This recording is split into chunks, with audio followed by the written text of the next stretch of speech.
Добър ден, уважаеми представители на медиите. Особено в контекста на всички геополитически предизвикателства, членството в еврозоната ще направи българските публични финанси, българската икономика, българската търговия по-конкурентно способни. Оттам ще гарантират по-добър растеж, а това означава повече доходи, това означава по-голяма покупателна способност за хората, това означава по-голяма степен на доближаване до европейските стандарти на живот. С който да контролирате цените в страната. Стана ясно, България е оценена. От друга страна да няма стихийност и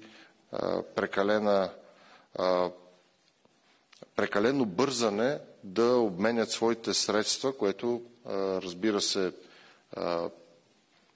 ще има голяма възможност, защото пак ще повторя, и това трябва непрекъснато да бъде обяснявано. Левовете в евро ще бъдат обменями без ограничение и безплатно от Българска народна банка. От 1 януари завинаги. Т.е. който има спестяване в лева, ще може да си ги обмени в БНБ без да има срок и без да плаща такси за това. Както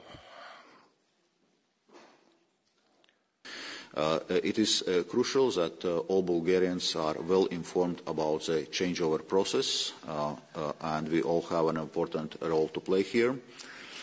Precise and reliable information should be clearly conveyed by trusted institutions to dispel any undoubted fears.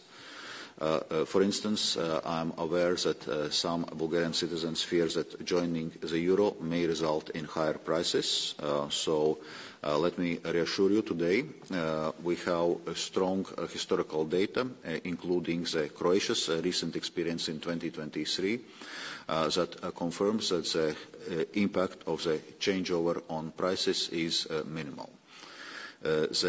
Току-що проведохме срещи с